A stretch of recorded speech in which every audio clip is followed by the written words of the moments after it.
Let's get it, 580 Sports Talk, going up on a Tuesday on the sports voice of Kansas, 580 WIBW, FM 104.9, online at 580WIBW.com, and streaming live on our YouTube channel, 580 Sports Talk, and on Facebook at WIBW News. We've got 3-ish hours of sports talk today. The ish qualifier necessary because we've got some high school basketball coming your way. The final week of the high school basketball regular season in the state of Kansas, and it has been since December since we've had a Tuesday night hoops doubleheader for you. Well, we've got one tonight from the Dungeon as Topeka High plays host to Washburn Rural in Centennial League play. It is senior night at the Dungeon as well. Myself and Larry Latimer will have the call tonight, the 580 Preps Tuesday night hoops doubleheader.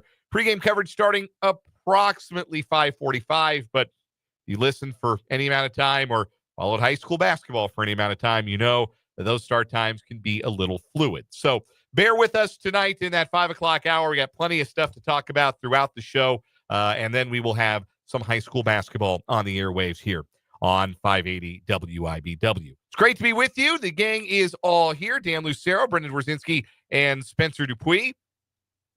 And we are delighted to be with you and talk some sports on this fine Tuesday. Lots to talk about, including, well, I was kind of looking forward to 3 more weeks of milking the will he or won't he Travis Kelce story. And then Brett Veach blew a big old hole in that today, much to the chagrin of sports talk hosts who were looking for easy content everywhere.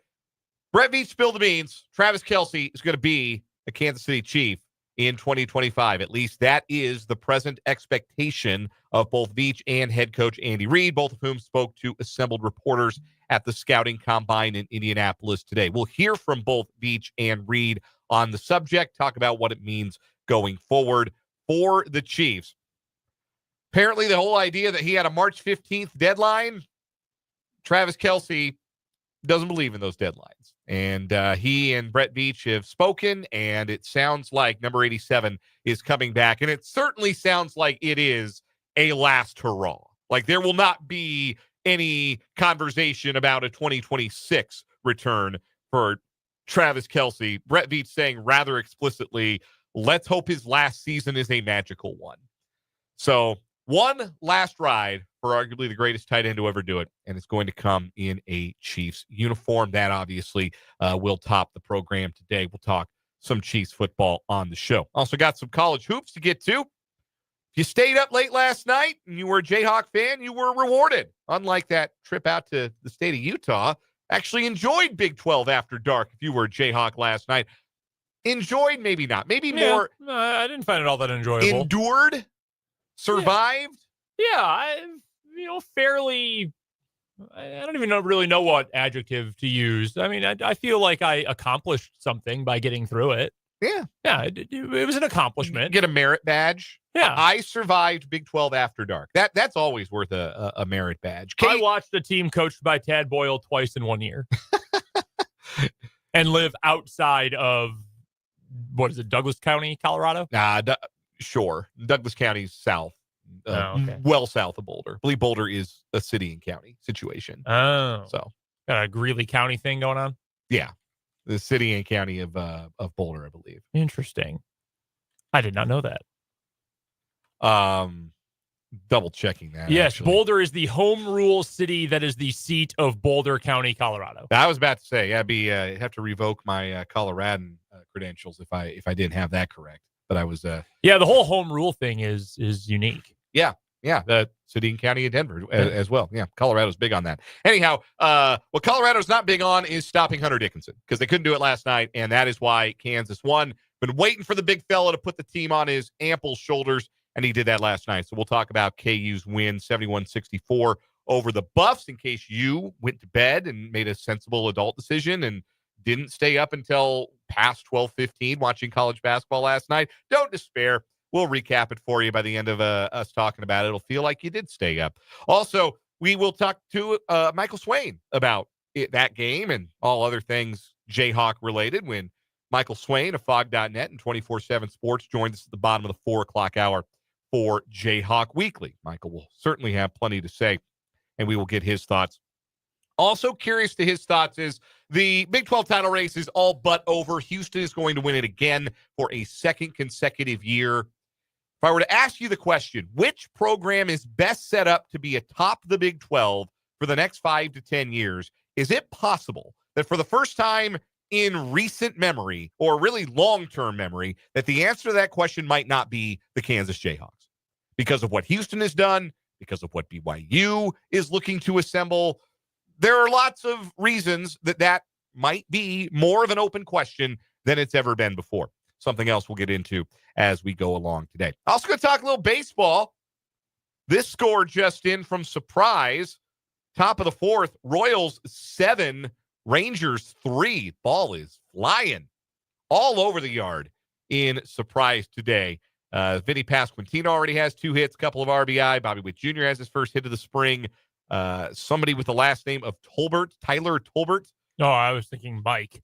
I was thinking Tom, former NBA player and radio host. I do not know of Tom Tolbert. Really? That is a new name on me.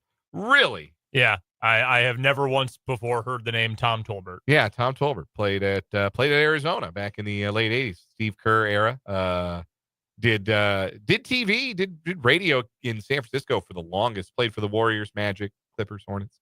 Not like to any renown, but yeah, no, this one's new on me. Yeah, I used to get Tom Tolbert confused with Tim Legler all the time. Now Legler's on ESPN all the time, and Tolbert is not. So there you go. Anyhow, Royals looking to stay unbeaten in Cactus League play. They are 3-0-1 after yesterday's 1-1 tie with the Sacramento Athletics, up on the Rangers 7-3 in the fourth. Bumpy outing for Seth Lugo, but nobody cares. When you're in your mid-30s, spring training is just working on stuff, and the results do not matter. So don't sweat that Lugo gave up 3 runs on 4 hits, including a home run, a 3-run homer to Leody Taveras in his 2 innings of work. Scoreless third for Hunter Harvey, so that's certainly a positive as he looks to round back into form. Anyhow, we'll talk some Royals baseball, and because it's been a popular topic of discussion, both on the text line and the YouTube comments, a lot of people are talking about the possibility of Major League Baseball instituting a salary cap.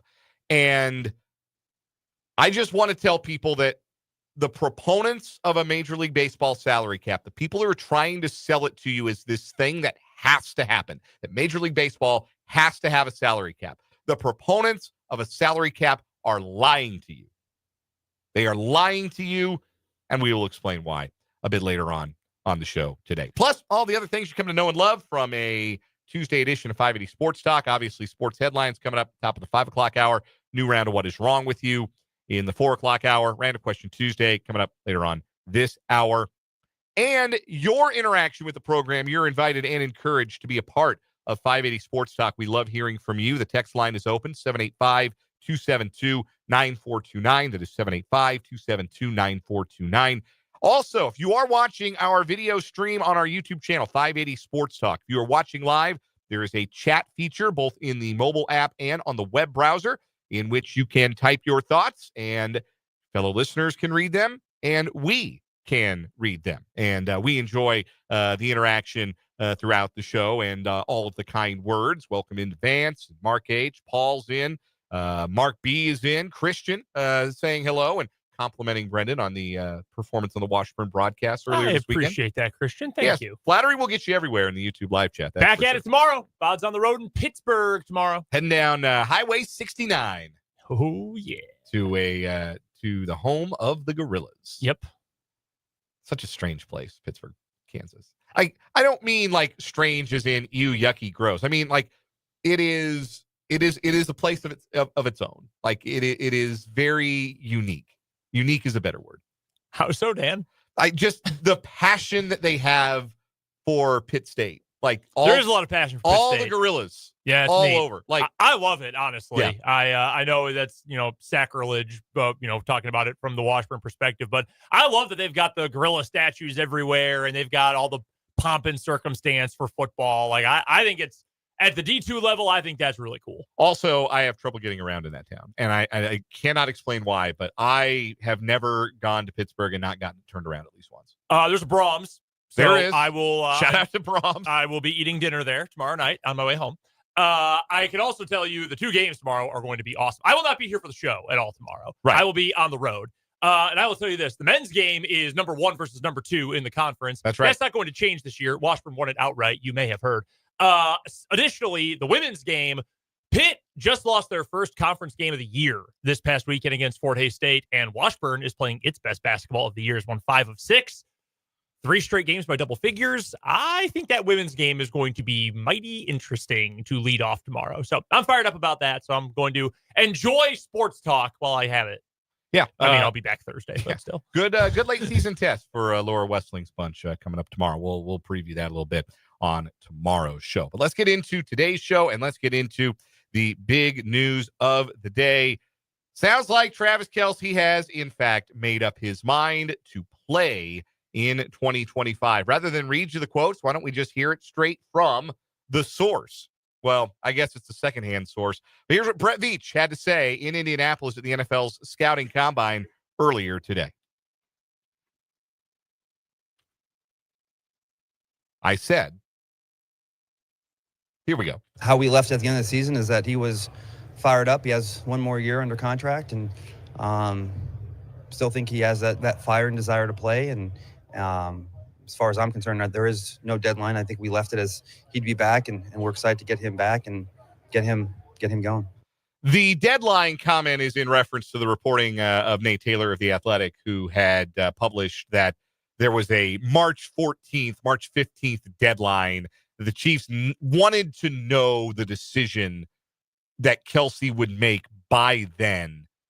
And that makes sense to have a deadline on it, so then you can proceed with your offseason. We have talked about Kelce's choice being maybe the biggest domino that needs to fall for the Chiefs to be able to proceed in their offseason, because if he doesn't come back, all of a sudden that's $17 million against the cap that you're all of a sudden not paying one player, and you have a little bit more flexibility there. You also have a gaping hole at tight end, and need to address that position a bit more urgently as well. Andy Reid also in Indianapolis. I bet he is like the best to go to St. Elmo's with. I bet he had whole court at St. Elmo's for hours. Gets there early, leaves late. The spicy cocktail sauce, the whole thing. Here's what Andy Reid had to say about his veteran tight end. And that's up to Travis. At this point, you get out of town and relax. You know, that's kind of my motto for these guys. They played a lot of games and a lot of, for a consistent amount of seasons here. And so you get to the end of the thing, you've exhausted yourself mentally and physically. Step back and take care of that, then we'll talk. So, but for right now, I think that's what he's doing. And he and I will get together. Now, listen, I had exit meetings with all the guys, so before they left. So we did have a chance to talk, to answer your initial question. Editor's note: Reid spoke before Veach. That's true. And I think the tone of voice is a little bit interesting as far as Andy Reid sounding a little less committal about, Travis Kelce's going to come back. Yeah, we feel like he's coming back. Brett Veach sounding a little bit more certain in that regard. Mm-hmm. That either way, I think that you can interpret both of those comments to suggest broadly that the expectation right now is that Kelce is going to play. That right now the Chiefs are not preparing for life without number 87. And to me, the expectation from Veach is last summer they sat down, they discussed, we talked about this yesterday. They threw out the old contract, right, and created a 2-year contract. And I think that has to, like him talking today, has to go from what their conversation was a year ago to how it anticipated when he left. Veach said also, we don't have the audio of this, but he would go on to say, quote, "This offseason will be different than last," referring to Kelce, "because Taylor's not on tour," which is true. His girlfriend's not gallivanting about the world. Yeah. He'll be back in the States, and he just wants to go out in a much different fashion. Hopefully he'll go out a champion. Hopefully he has a magical season to extend, or to end, rather. Crucial word choice there. To end a magical career. I think more than anything, he just needs some spending money to keep up with Taylor.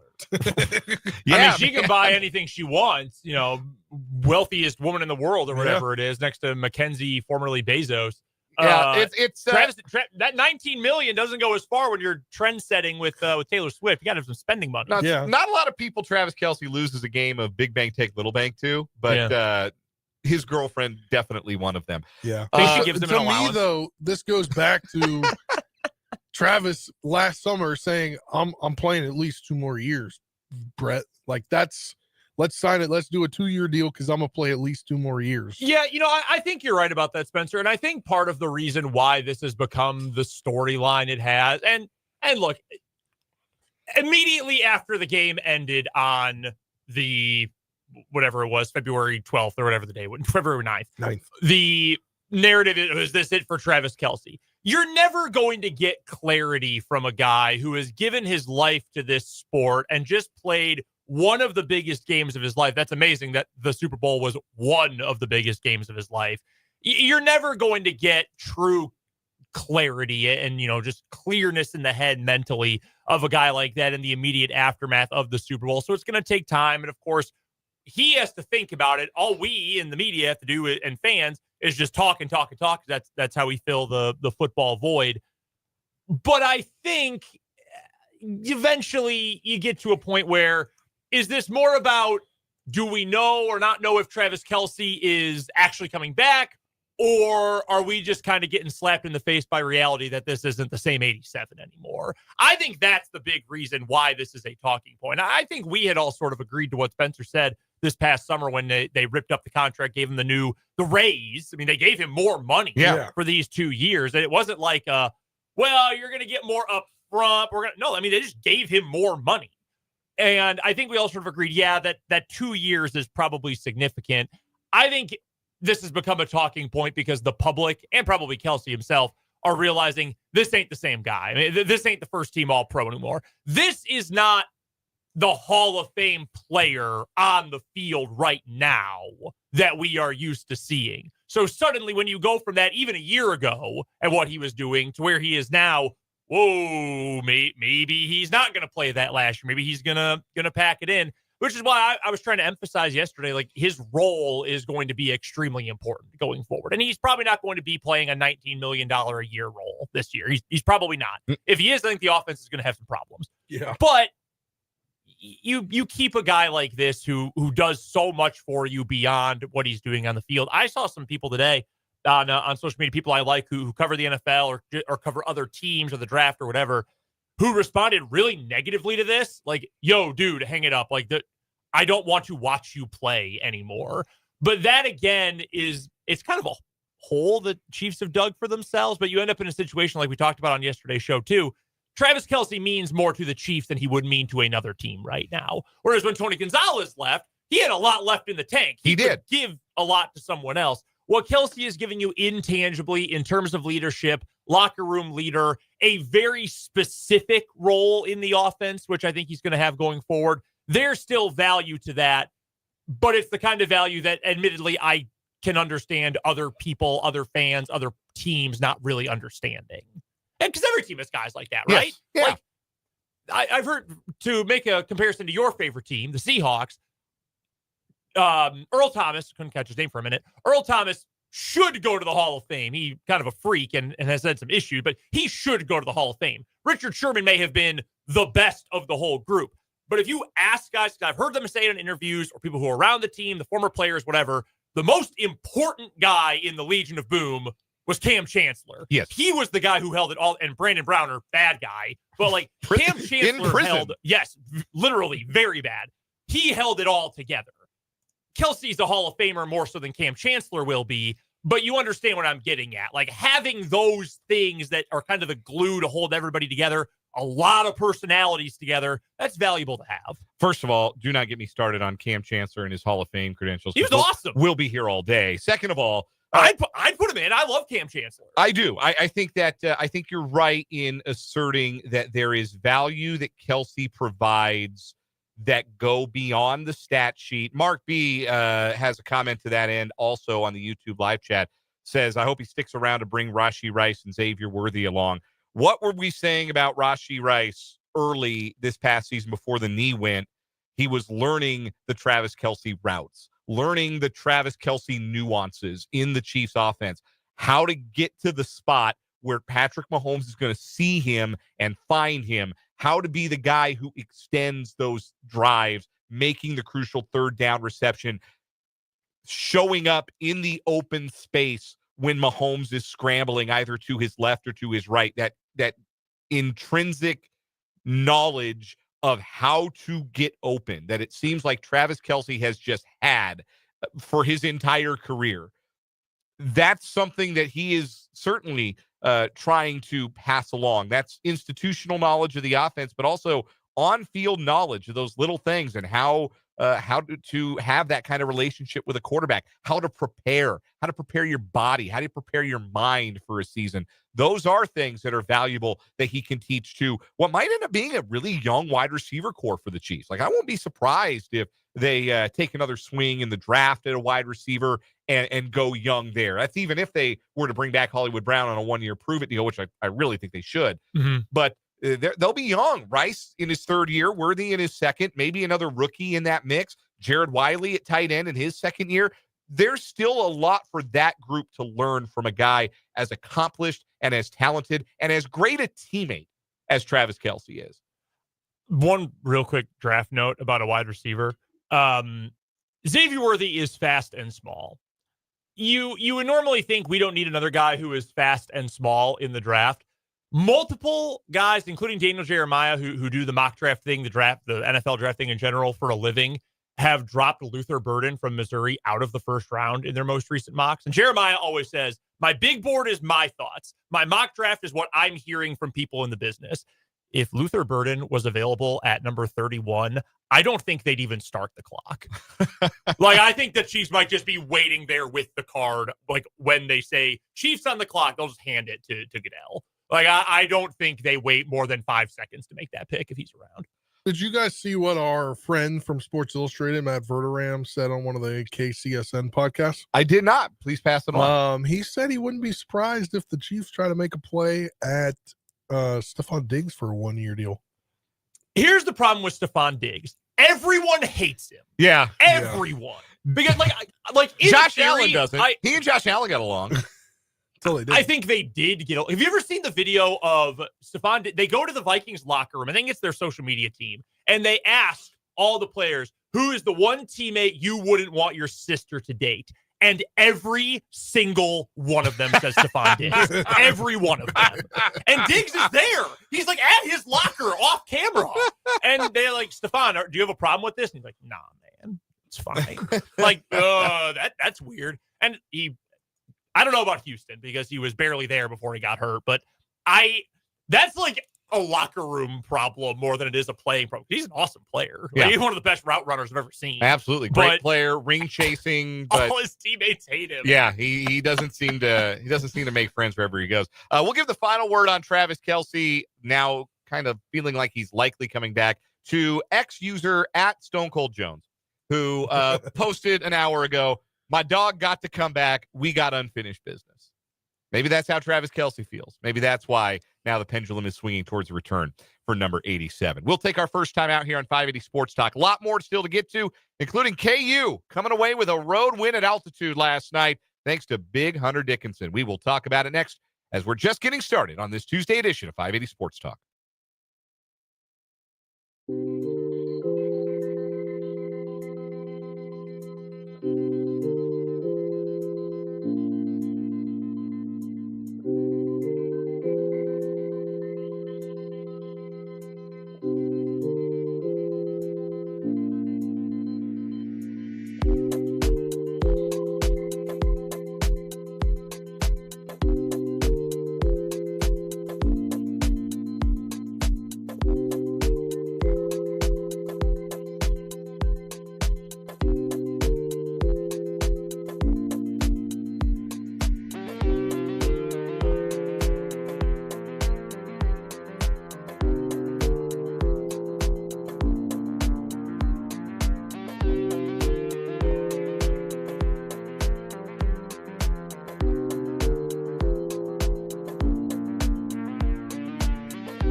3:33 on 580 Sports Talk. We're just getting rolling on this Tuesday. Glad you're with us. Text line 785-272-9429. Jump on into the YouTube chat. If you are watching on the YouTube stream, 580 Sports Talk is the name of the channel. You can also comment if you're watching on Facebook, WIBW News. Lots of ways that you can weigh in, and we love hearing from each and every one of you. You stay up late for KU Hoops last night, Spence? Yeah, I did. I make it to the finish line, no problems. Didn't nod out with 7 minutes to go or anything. I nodded out during the halftime break. Nah, that's a good time for it. And then I got a little halftime power nap. Then I got back in, and the game was already resumed. I think I posted on Blue Sky last night. When I was in college, I used to stay up and sometimes out till 2-3 a.m. And last night I was literally barely falling asleep, or staying up. Listen. It was crazy. I was sitting there and I guess now that I have a comfy couch to sit on, it makes it even harder. Mm-hmm. So I just sprawled out, lay in the couch during halftime, and was just knocked for a little bit there. I feel that. I used to be the night owl of night owls, no problem. Then, I had children or a child. And last night, we've been having a little bit of the 8-month sleep regression with Ash. You've been having some middle of the night wakings, and the night before he'd been up at 2:30 howling, and had to give him a bottle, settle him down, get back to bed. But last night, no problems. Slept all the way through the night. All the way through. We got him down right around 8 o'clock, gone until 7:15, which is a little earlier than he usually wakes up. But hey, if he slept through the whole night, you'll take it. We'll take the trade-off. My wife took full advantage. She was in bed, fast asleep, probably by 9:30. I had to stay up and watch basketball for work. I did not get to take full advantage of the night. I know these are first world and sports broadcaster problems, sports radio guy problems, but still, did make it all the way through the game. Was rewarded with a KU victory, 71-64. I have rather vocally criticized Hunter Dickinson on these airwaves, and have said that rightfully so, though. Well, yeah, I don't think I've been wrong, but he's so inconsistent. The numbers are consistent. Yes. My issue with Dickinson has always been he's your best player. He is KU's best player, and I don't think it's close. There is nobody else who's going to receive real All-American consideration. Hunter Dickinson is. There's nobody else on this team who's going to be first team all Big 12 or anywhere near it. Hunter Dickinson very well might be. He's going to certainly have the numbers and a case for it. But when you're your team's best player, your team is going to follow your lead. Your team sometimes is going to need to jump on your back and get across the finish line. When things aren't going well, when you're having an off shooting night, when you don't have the legs that you would normally have because it's a short turnaround from Saturday to Monday, and you're playing at 11 p.m. Central Time at altitude on a Monday night in front of a hostile crowd, sometimes your best guy has to drag you across the finish line. And I do not think at times this season Hunter Dickinson has shown himself to be capable of that. He was every bit that guy last night, and it started from the very beginning. He was hot. It seemed like his touch around the basket had reappeared, and he was immense. 32 points, 13 rebounds, and he was the difference on a night where KU shot it like crap from three and didn't really shoot a bunch of threes, shot it like crap at the free throw line. They were 16 to 28, I believe 9 of 19 in the second half. That very nearly cost them the game. Yeah. They didn't rebound worth a damn. They lost the rebounding battle by 15 to, again, the worst team in the Big 12. Road Zeke Mayo showed up, which meant that KU had 0 players who could create their own offense. All of those things against the Jayhawks, and Hunter Dickinson did essentially what I've been asking Hunter Dickinson to do. He put the Jayhawks on his back, he carried them across the finish line, and he got them a win 71-64 last night. I thought, honestly, it was Dickinson's best game of the year. And that's not to say he hasn't been good in other moments, but I thought last night that was the best I have seen of Hunter Dickinson in 2024-25. I also thought Flory Badunga had a great defensive game. Oh, Flory was great. He didn't put any numbers up on any baskets up, unfortunately, but I mean, he had like 3 or 4 blocks, and they had one that was they called it a goaltend, but he legitimately palmed the ball all the way down. Like, that was crazy. The block he had in the second half against the glass, where he hadn't even jumped when the ball was released, and he got it against the glass.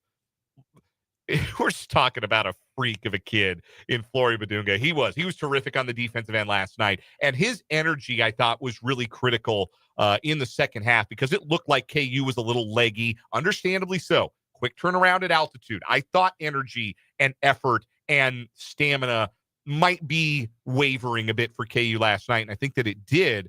But Badunga's defensive effort, I think, sparked KU, and they had a run after CU had taken the lead early in the second half. KU put a bit of a run together. It didn't widen the lead back out to double figures, but it reestablished a little bit of control of the game. And I think Badunga was a big part of that. He's awesome, man. I think you give him 5 to 8 points last night, and we think differently about this ball game. I am very glad, I will say this, that Colorado can't shoot worth a damn. They were 5 of 26 got from some of three. those shots were wide ass open. That's the most frustrating thing about KU, because I really paid attention to them on the defensive end last night. And there are some defensive possessions where they look so connected. Like they're doing the right thing off of screens and rotating properly. They do. They look connected. It's like that old coaching cliche. It should look like all 5 guys are tied together by a rope. They're all on one rope and they're all moving together. They can look so connected, so together on defense. And then on the next possession, they can give a wide open dunk or a wide open three. There's just no real consistency to how they guard. Yeah, no, that's certainly true. I had to step out of the room for a moment. And I don't want to focus on the negatives too much, like, oh, man, Colorado had made some threes and what I'm about to say. I'm happy KU won. I am at a point, I sort of said this after the 2 straight losses over in Utah. I don't care what it looks like at this point. The expectations have changed completely for this KU team. I'm just going to be happy when they win. When they lose, it's probably going to be for the same reasons they've lost games all year long. Things change. My expectations will as well. I'm just glad KU won. That being said, for about the 12th time this year, I will tell you, I do not ever want to watch AJ Storr play again. Oh. I mean, how? Is this like a Flowers for Algernon thing where he's regressing, like his talents are regressing and disappearing as he goes? Maybe. I don't. Maybe he's just never had a coach who's asked him to play in system before, because he's a good athlete and he has obviously got skill. I mean, he's bounced around to enough good prep programs and prep schools and St. John's and Wisconsin, and then was attractive enough to Kansas to come to KU. Like, he's clearly got some basketball skill, but it hasn't really been on display, save for about 5 possessions the entire year. I mean, he was the worst player on the floor again last night, and I feel bad to continue to rag on him, but he's the worst player on this team.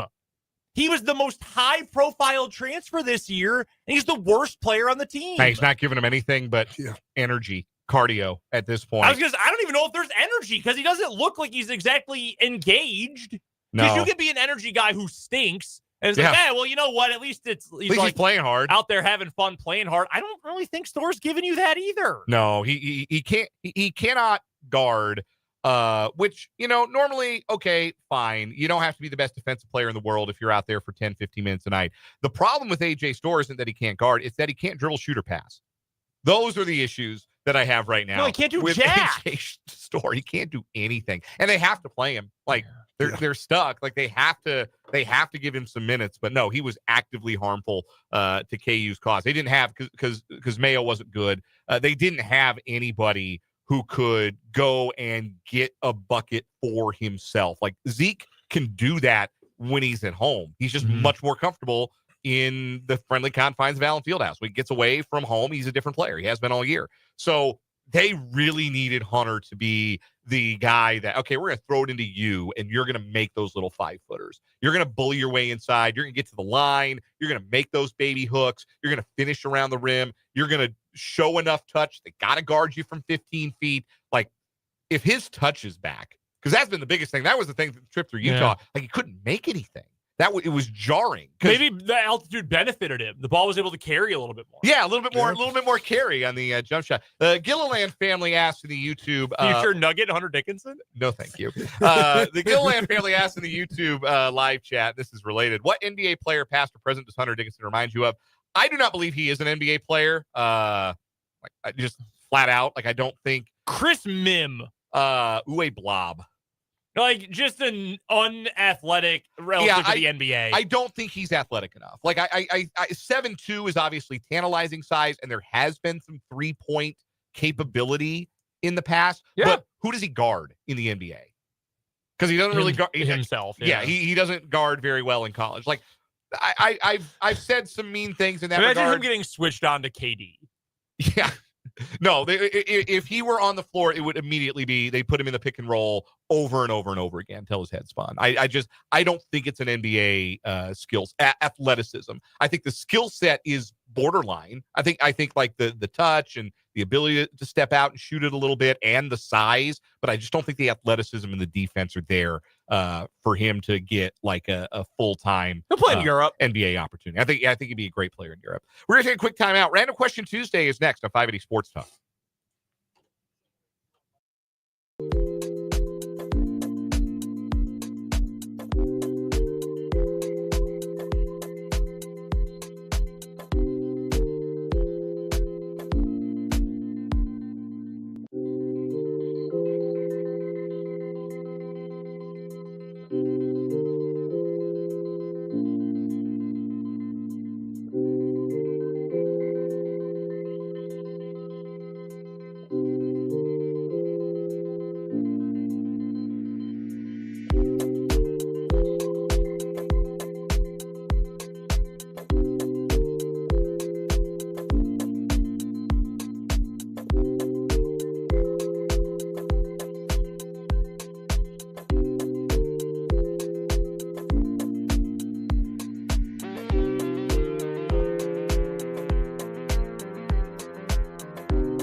.347 on 580 Sports Talk. It's a Tuesday. Let's break out some random questions. Fellas, what's a band you hate? Oh, man. This is tough. It's hard to name things you don't like because I spend so much time trying to avoid them. Yeah, actively avoiding the band. So Nickelback. Okay, see, I shouldn't say it's everybody's answer. That's probably a pretty common answer for this. That's the only thing I can think of because I don't like if I see it pop up, happens a lot. Here's the thing, though. Nickelback does, in fact, have a lot of bad songs. Yes. They also have some good songs. Like How You Remind Me, legitimately Classic. Excellent rock song. I think it's the last like true rock and roll song to go #1 on the Billboard Hot 100. Early Nickelback had some good stuff. Then They just said, hey, Chad Kroger, make the most boring music possible and we'll give you millions of dollars. Yeah. And he said, okay. How about you do some sex jams, Chad? And he was like, yes. Yes. Let me sing about my wife, Avril Lavigne. So gross. Isn't that weird? All of their sex songs are gross. Oh, disgusting. Disgusting. They're like so sophomoric and gross. A band I hate. I'm gonna throw out Hinder here as a band. Lips of an Angel. Yeah, Lips of an Angel is one of the worst songs these ears have ever heard. I know they had another single. It also stunk. So yeah, I would say Hinder is my answer here. I'm probably gonna have to go with Boston. What? I hate Boston. More Than a Feeling? Okay, sick. Like, let's sing the most homoerotic song we possibly can. More Than so good. And it's fine. That song is fine. You know what is just as bad as that song is good? Foreplay Long Time. That song belongs in the bottom of a dumpster somewhere. Horrible song. Wow, wrong. Journey's pretty bad. No! Yeah. Wrong! Yes. Incorrect! No. Objectively bad. Just like the peak of 70s butt rock. I'm sorry, but they did Don't Stop Believin', and they did Wheel in the Sky. And you're not helping your case. Wheel in the Sky is horrible. They did Fly By Night. Rush did Fly By Night. Oh, right. Who am I thinking? What song am I thinking of? Yeah, Rush did Fly By Night. I'm thinking of a different one. Sorry. That is the first time ever Journey and Rush have been. That's my confused. bad. I'm thinking of Separate Ways. Journey did Separate Ways. Oh, man. They are free of criticism forever. Oh, man. Yeah. And that's not even, I don't have like a ton of conviction in saying that either. I don't like them. But I don't know if there's many that I just like straight up hate. I don't like Rascal Flats. Okay. My wife loves I Rascal miss Flatts. Mayberry. Yeah, they're fine. I don't They like did the Maroon cover 5 of. because I don't like Adam Levine. Yeah, I don't like Okay. that. I had a boss in Colby, Kansas. His answer would have been Maroon 5. They do kind of stink. That's a good answer, Spencer. I don't know, man. Like even bands that like I'm are sick- no. generally like not well regarded, they got popular because they had one good song. See, here's the thing. I'm tired of people our age, Dan. I'm in the middle of the two of you. I am sick of people our age trying to pretend like Maroon 5's Songs About Jane album was good. No, it was not. Adam Levine is just horny and a bad poet, but he's relatively attractive, so they got famous. Wake Up Call's a good song. I'm sorry. Wake Up Call. Yeah, good song. That's probably the best of the Good group song. on that album. Good song. I'm sorry. Real quick. Yesterday was National Trading Card Day. Uh-huh. Two-part question. What is your favorite trading card, and where is it currently? Ooh. Sean Taylor rookie card. Ooh, that's a cool one. Nice. I like that. Yeah, I used to be a big football card collector, and there used to be this place, and I bought like 5 at a time. Nice. Where is it Somewhere living in my right now? parents' house. Parents' house, yeah. Garage at my parents' house. In a box. I don't know that I have like a favorite card, like one that's like my absolute favorite that I can think of off the top of my head. Because I was a big collector. Like going back to when I was like 3-4 years old, I always wanted baseball cards. I used to collect them, put them in the binders. So most of the cards are in my mother's basement back in Aurora, Colorado. But I will say two that I can think of. One, the NBA Skybox set in the 90s had like black backgrounds with like gradients and stuff going on. And I had a Joe Wolf card. We played for the Nuggets with the mullet, the late Joe Wolf. And then I also have a card of Randy Johnson when he played for the Mariners, but he's batting. Oh, so it's an action shot of Randy Johnson at the bat. That's pretty neat. So that is one that stands out for me. We had a lot of responses to the band you hate. We're going to get to some of those to wrap up this 3 o'clock hour 580 Sports Talk.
Some listener submissions for what's a band you hate on Random Question Tuesday. Mark B threw out Weezer.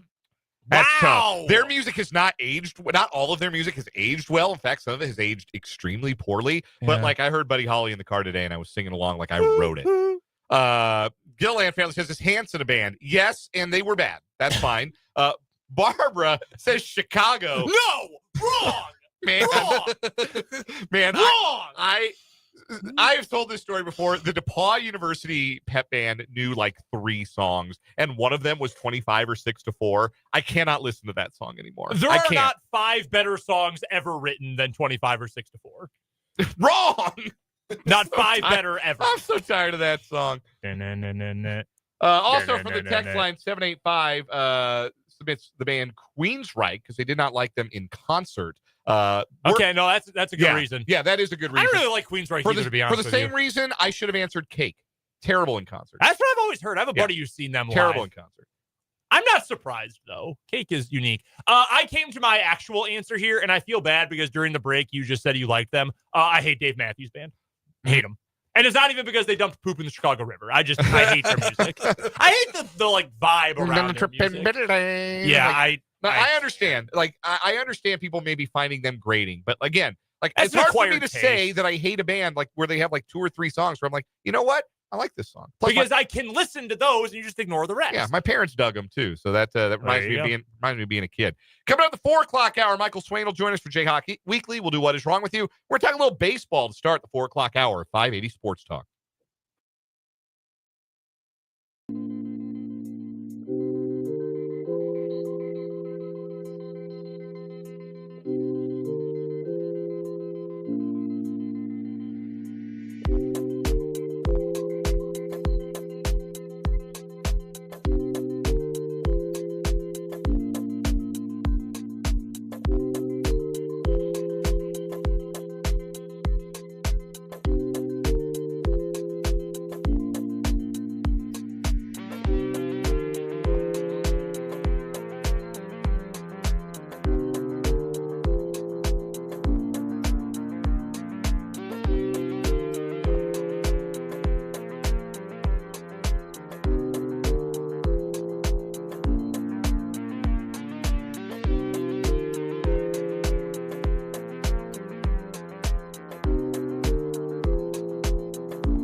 Let's get it. Hour number 2, 580 Sports Talk on this lovely Tuesday in Kansas's capital city. The gang's all here. Dan Lucero, Brendan Dworzinski, Spencer Dupuis.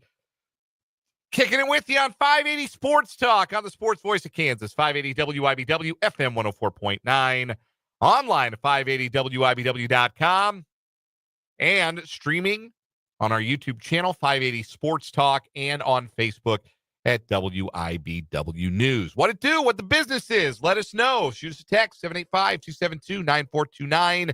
Jump in the live chat if you are watching on YouTube. Again, that channel is 580 Sports Talk. Subscribe to the channel today. Get us closer to that 800 mark so Brendan and I can arm wrestle for your entertainment on an episode of 580 Sports Talk. I'm excited for it. I am too. Tell your friends, tell your enemies to go subscribe to 580 Sports Talk We only on need YouTube. 68 more. Hey, the number keeps going up. It does keep going up. This rate will be there sometime this summer. Look, I think we really exhausted things when we did the 580 one, Yeah. like all that time. Uh-huh. So now things have to grow slower. Like that's just how it happens, right? Sure. We grew so fast. Now we're growing a little bit slower. But it does not have to be that way. So go No. tell your friends, your family, your sons, your daughters, your friends, your neighbors. You greasy granny? Yeah. Yeah. Tell them all. Would you like a word of the day? From our Yes. gigantic dictionary? Sure. Give it to us. All right. Our word of the day is poke pudding. A kind of pudding cooked in a bag. Hence, a fat, overfed person. Also, an Englishman. Originally, a Scottish designation of contempt. Poke pudding. That is from our 80-year-old WIBW dictionary. I don't think I'm going to be able to use that one on the show today. No. Had KU lost, I would have called Hunter Dickinson a poke pudding. All right. Actually, he was awesome. However you slice it. 32-13. AJ Store, maybe. The kind of performance to make you think, man, dude, can't you do that like every day, Yeah. every game?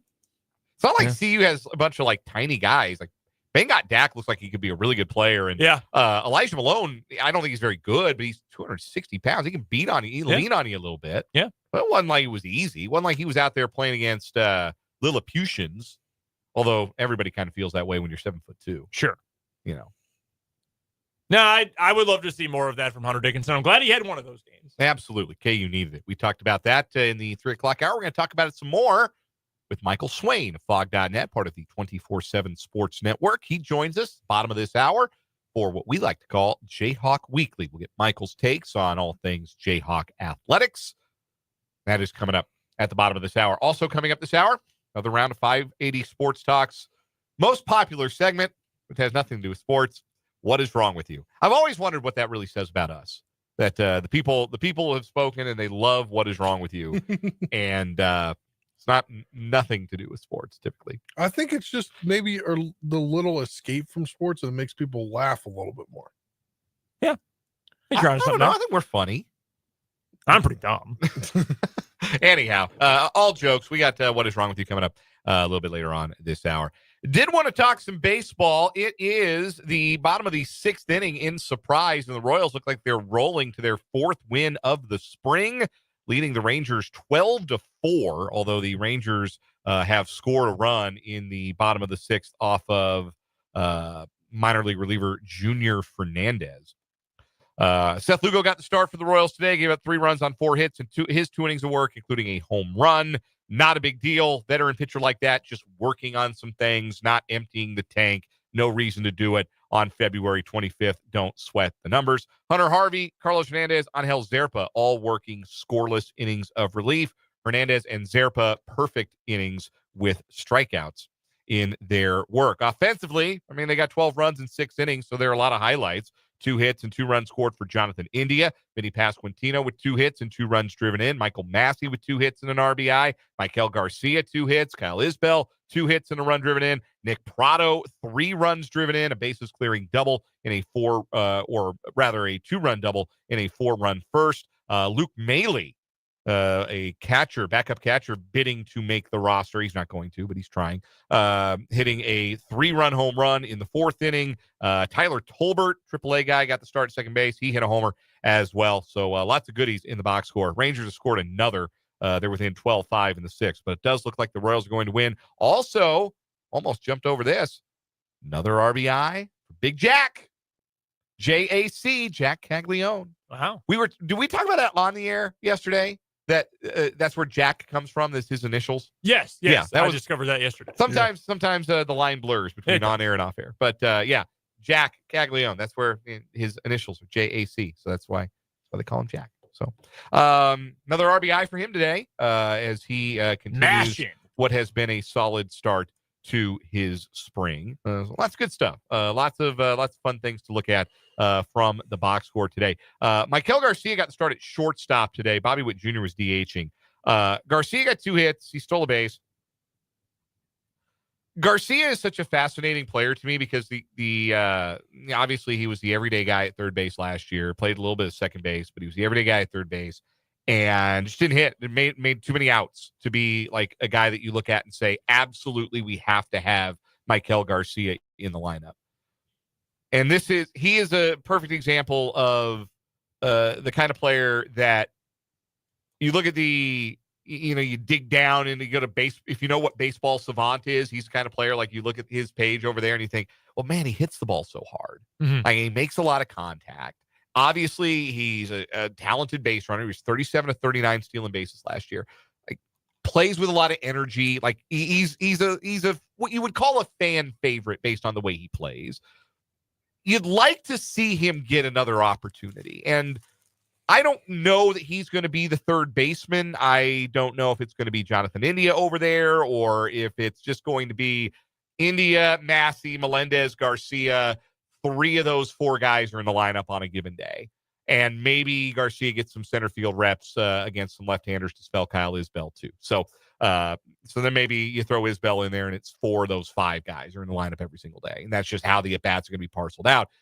But I would love to see if Maikel Garcia just stopped hitting the ball on the ground, what that might look like. If he would just really commit like it looked like he was going to do the first week of last year. We got 4 days of it last season. Is that not enough for you? Hit the ball in the air because he can hit it hard. He can drive it gap to gap. Like, when he's going good, you really see the vision of a guy who, I don't think he's a 20 homer guy, but like 15 homers, 30 doubles. Like, he can get there. Like, the metrics say he could get there if he would only stop hitting the ball straight down into the ground. He's a player. The idea of him is tantalizing, and I totally understand why the Royals have kept him around. And I think he's going to get. I mean, I could see him getting anywhere from 300 to 600 plate appearances this year, but you can't have a 287 on base in the lineup 600 times. Like, he's got to improve. He's a young player. He was better offensively in 2023 than he was in 24. Hopefully that means there's some room for growth, room for a bounce back. But I like him as a player. I mean, like, I like watching him. Aesthetically, I think there's a lot to like about Maikel Garcia, except for the ground balls. Please, dude, hit the ball in the air. I'm begging you. You don't have to pull it. You don't have to go try and dead yank everything out of the ballpark. Just please hit the ball in the air. Well, I will give credit to Maikel Garcia for this. He still doesn't have nearly as much heat on him because he's not even the most, like, top of the list of guys who you just keep saying, maybe this is the year they put it together. I mean, he's still far away from MJ Melendez at the top of that list. If you had to bet on one guy, like, I would not. I'd fold. You'd you got to know when to hold him and when to fold him, and I'd fold him. Yeah, I understand that. What's MJ done in spring training so far? A whole lot of nothing. Oh, well, good. He's in midseason form. Yeah, it's been a tough start, but hey, working through a new swing. We're not focused on the numbers. He's working on something. You're either trying to make the team so the numbers matter, or you're working on something so the numbers don't matter, unless they're good, and then they do matter, and they can be used to advance an agenda. By the way, Dan was not speaking in tongues there, was not using a turn of phrase. He's literally done nothing. He has no hits. Yeah. He's walked once. So that's nice. How many games has he played in? 4? 3? 3 of the 5. I think he's not in there today. Yeah. It was Massey and left. Reportedly looked good in the outfield. I mean, that is what I want to see out of the Royals in spring training, is seeing, okay, we know our actual outfielders really aren't that good. Can any of our infielders move to the outfield? Because there's kind of a glut of infielders who are at least like playable right now. Michael Massey was 5% better than league average offensively according to OPS Plus last year. Like, the Royals are so much starving for average to above average bats. Massey has to play. And if it's left field where he's going to play so you can stick Indy at second base, fine. Just play somewhere. Also, the regular outfielders for the Royals last year were from left to right, 13%, 17%, and 8% worse than league average. So Massey would be an upgrade. And that's presuming there's not a bit of improvement in his game. I don't know how much improvement we can expect for a guy who will not take a walk, will not watch ball four. Yeah. Like, he makes Salvador Perez look patient. Growth we're going to see. I don't know how much, what the ceiling for Michael Massey looks like. Probably looks pretty close to what he's already done. But even what he's already done, if he's a, 740 to 780 OPS guy, Royals are starving for something like that in the outfield, if that's where he ends up. It's actually kind of wild. The Royals did not have a single guy with a positive OPS plus off the bench last year. Usually Freddie Fermin was close. He was running one for most of the year, and then he just completely hit a wall in September, like the rest of his teammates. He was still worth 3 wins. Really good defensive catcher. Freddie Fermin ended up with a higher wins above replacement number than Salvi last year. Freddie Fermin's good behind the plate, and Perez DH'd a lot. Yeah, well, like there are easy explanations for it, but it's still really funny. I like Freddie Fermin. I think he's a good player. Yeah, he was the 6th most valuable Royal last year, behind Bobby Witt Jr. and the top 4 starters in the rotation. Wow, that's hard to believe. Wow. Yeah, good for Freddie. Michael Garcia was 11th, even though he made a metric ton of outs. He had 281 on base percentage last year. Who do you want DHing? Who do you want to be DHing March 28th or 27th? DHing on opening day? Perez. Because I think Fermin's a better defensive catcher. We had this conversation, I think, 2 years ago, Dan. I'm fine with just moving Salvi to at least halftime DH. I don't need him catching at this point because his career and his bat are going to be prolonged the more he DHs. Yeah. I think he has value. Like, I think he has value as a catcher in a certain role. He has actually caught the exact same number of games in the last 2 seasons. He has started 90 games behind the plate in 2024 and 2023. He started 120 behind the plate in 2021. Was banged up in 2022, only played in 77 games, started all 74 behind the plate. Since he's been job sharing a little bit, last year he played more first base than he ever had. Yeah. Played 49. Just a little less wear and tear. Yeah, a little less wear and tear over first base. Also, they were without Pasquantino for a month, so he played a little bit more first base last year than he had before, just to keep him, I guess. Some guys just don't like to DH.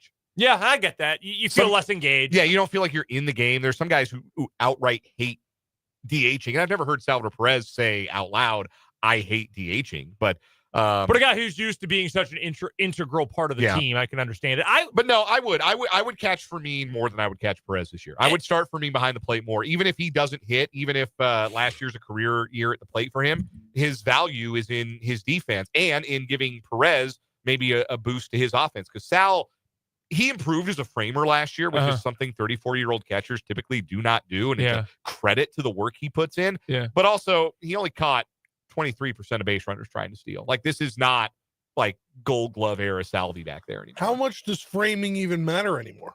Well, it still matters. I mean, yes, but did you see the challenge system? Did you see that challenge the other day? I think it was a great frame by the catcher. They're not going to use it in 2025, though. Oh, they're not? No, plus you get a limited number of challenges. It's a test run for the spring. I thought, okay. And no, the earliest they will implement it is 26. Okay. So it will be important this year. And yeah, I know which one you're talking about. It was Andy Pajes of the Dodgers was the batter. They called him out looking on strike 3. Clearly high. Yeah, clearly. And it was a good frame job. And then they challenged it. But you'll only get, once it is implemented, I think it will be, you still only get a limited number per game. And if you get it wrong, you lose it. I think you get 2 and you keep them as long as you win. But if you miss it, you end up losing them. So it'll still be valuable. Yeah. But also, Fermin led the American League in caught stealing percentage last year. Yeah, that's valuable. I would say this. I would want Salvi to still probably catch the younger guys. That's the thing about the Royals, though. How many younger guys do they have? 5th starter in Reagan's.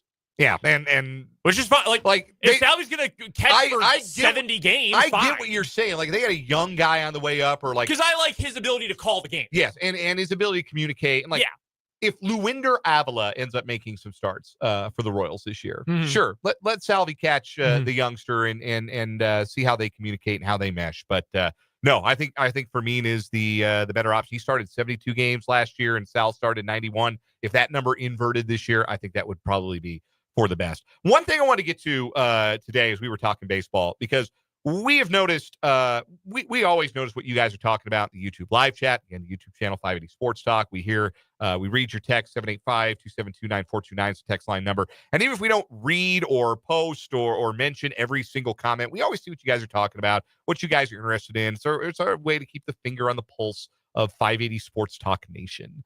And one thing that has gotten a lot of discussion recently is something that Major League Baseball Commissioner Rob Manfred has talked a great deal about, naturally, and that is the idea Major League Baseball should have a salary cap. This was a very contentious offseason in Major League Baseball, contentious in the sense that people were mad that the Los Angeles Dodgers spent a bucket load of money. And some other teams that are also wealthy did not spend nearly as much money as the Dodgers did. And there are some owners of teams that are happy to collect the revenue sharing and not put any of that money back on the field, who think it's unfair. The Dodgers are just able to spend all that money because it's harmful for the little guy, and it's proof positive that Major League Baseball needs a salary cap.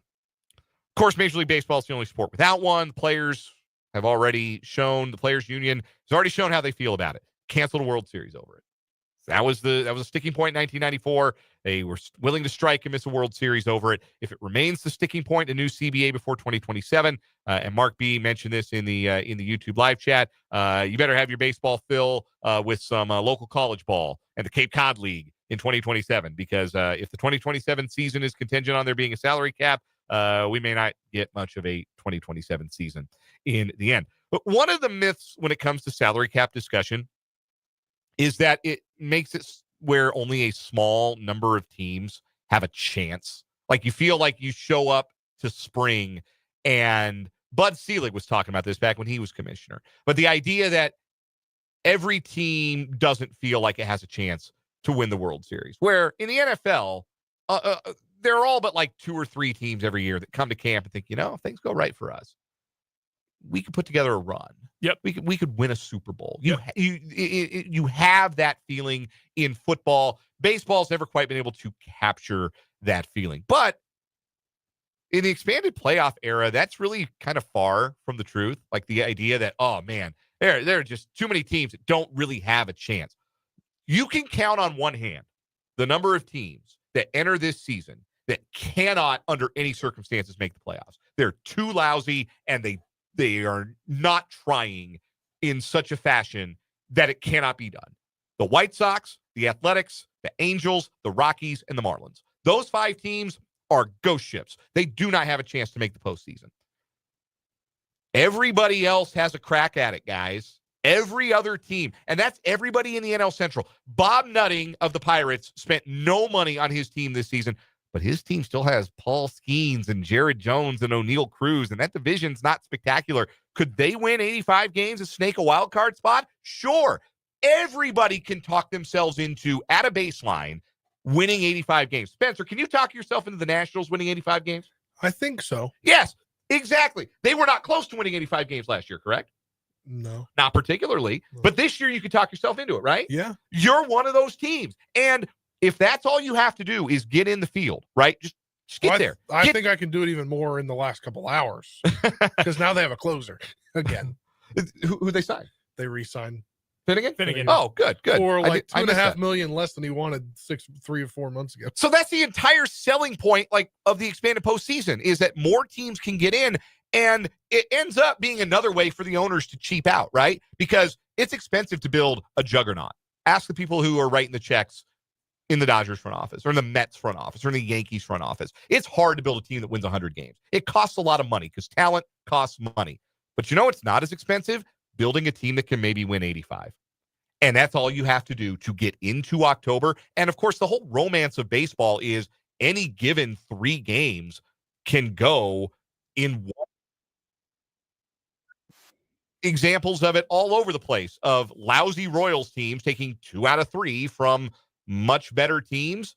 October is just that writ large now, like where an 84-win team like the Arizona Diamondbacks 2 years ago can make the World Series. If you play in the right division and you play well in the right month, you can win the whole thing. There is a lot more hope for fans of Major League Baseball teams out there than the proponents of the salary cap will sell you on. Just as people have swallowed the idea that governments should be run like businesses, people have swallowed the idea that baseball teams ought to be too and focus on not having bad contracts and operating within your means and making a profit, or at least breaking even at the end of the day. Baseball teams are baseball teams. They're not meant to be run like businesses. They print standings, and wins and losses are the only thing that matters. Build a winner, try to build a winner, or get out of the business. We talked about the Guardians owner, Larry Doyle. He died yesterday, age of 94. And Dolan. Harry, yeah. Yeah, Harry Doyle, former play-by-play voice of the Cleveland Indians. R.I.P. to him, too. Also dead. Yes, sadly. Anyhow, the owner of the Cleveland baseball team purchased them for $320 million. And now the team is worth in excess of $1 billion. He could have invested $320 million in 2000 into some other businesses and came away much wealthier than he did. So you want to say, okay, well, that means, baseball teams, not a great investment. You should be smarter about running your business. No, baseball teams are not meant to be like these bountiful investments. They're meant to be entertaining, and you're meant to try to win. I agree with every single thing you said, though. The hang-up is that's idealistic. Like, you're right. Go convince Tom Ricketts that that's how you should run a baseball team. Go convince the Dolans. Go convince, like, anybody who's not the Dodgers, or the Royals, really. Like, that's how it should be. But should and actuality are not the same thing, because, like, that's how baseball is treated. I think part of the reason the salary cap is so appealing to fans is, in a way, it saves owners from themselves. We make fun of the Bengals a lot because they're cheap, right? And there are still hangups with it in football with a hard cap, because it changes what you can do with signing bonuses and upfront versus, void years, whatever. But in a way, like, the Bengals have to spend X amount of money against the salary cap every year. Right, because there's a salary floor. The floor, which is almost more important. But you can't really have one without the other. Whereas in baseball, in theory, Bob Nutting could say, I'm going to sign 26 kids who just graduated from Allegheny North High School, and that will be the Pittsburgh Pirates. And pay them the league minimum of $700,000 a year, whatever league minimum is. So for fan, and I'm speaking just from the fan perspective, not even the business side, but from the fan perspective, it's, we need to have some sort of thing here so that my team can compete, because the owners are not enough owners. Let me say it that way. Because I will give John Sherman credit. After being really hard on him for a while, I think the Royals have totally changed course in the last 2 years. I do too. Maybe he just didn't trust Dayton more. I don't know. But I wouldn't. But there are just too many owners who don't operate the way they are supposed to. They're bad actors, essentially. Yes, correct. Which is the problem. So you need a way to, like, save them from themselves. And I don't know what that answer is. It's probably not a salary cap, because that, again, you're artificially lowering earnings potential and all of that. You could talk me into a floor. Obviously, there's a luxury tax that I'd rather start with just getting rid of deferred money. You sign a contract and you are owed that money. You want to sign Shohei Ohtani to a 25-year contract? Fine. So pay him the money over 25 years. But in 2050, one of those 26 spots belongs to Shohei Ohtani. That is where I would start, because I don't think that functionally changes how the sport is run. Mm-hmm. But it does take away something that, like, certain teams just cannot do, or refuse to do, at least. My broader point continues to be, don't let the rich people lie to you. They've got the money. They should spend it. And if they don't want to spend it, they don't want to build a winner. If that's not their top priority, if they'd rather break even than build a winner, then they should get out of the baseball business. What is wrong with you? Coming up next, our 580 Sports Talk.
What is wrong with you time on 580 Sports Talk, brought to us by our buddy Mo. State Farm agent Ryan Mo Winkle.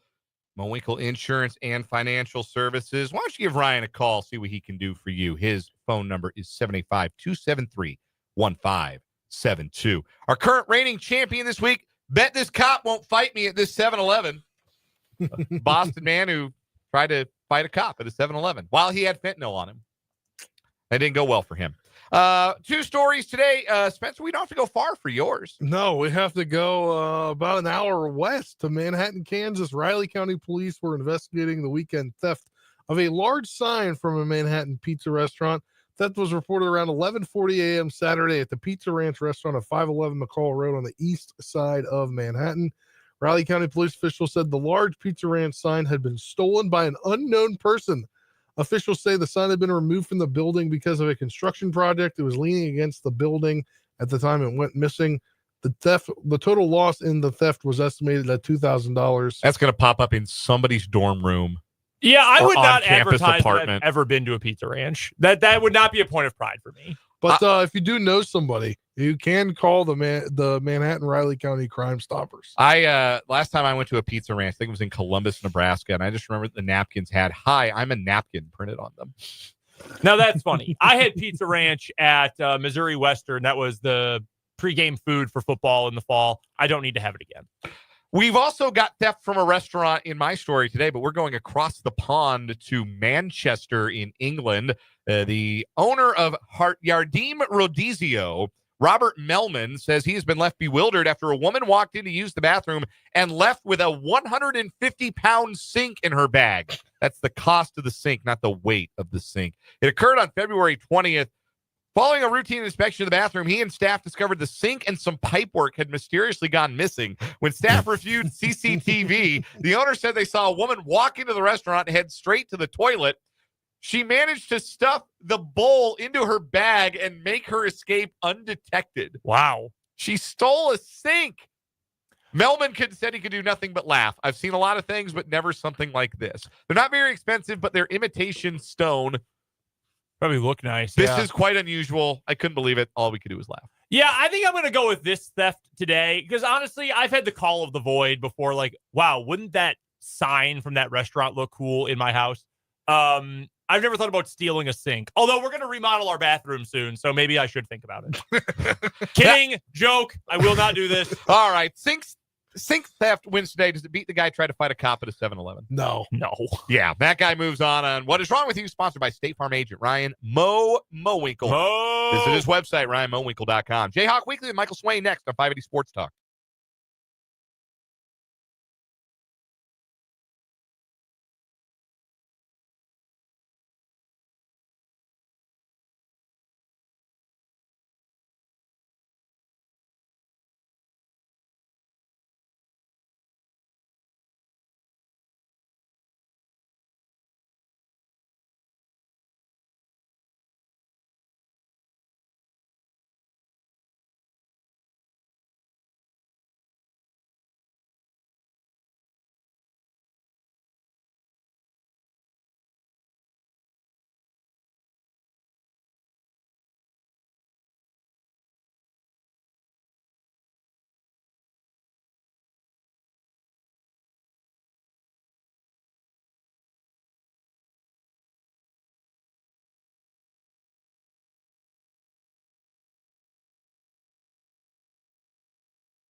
Joining us on the Fleming Place Wine and Spirits Hotline, as he does every single Tuesday at this time, it's Michael Swain, who covers the Kansas Jayhawks for Fog.net and 24/7 Sports. Go be a VIP if you're not already. That's the best way to get all the best inside scoop into what's going on with KU athletics.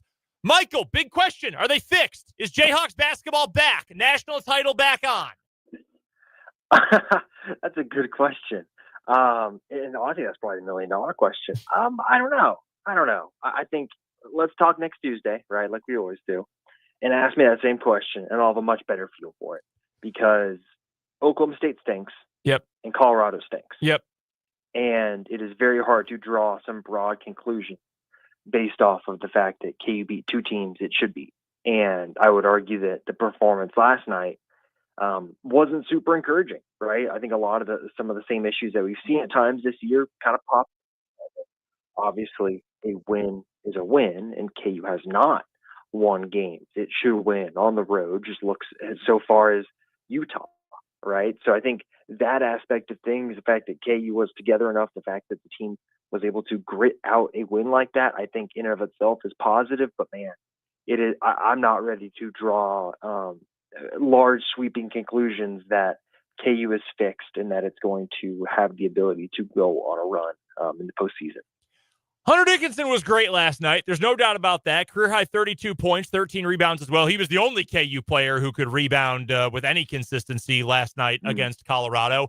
Do you feel like this was a sign of things to come, that maybe we'll get one last hurrah of elite Dickinson the rest of the way? Or does this feel like a great game against a crappy team who just couldn't match up?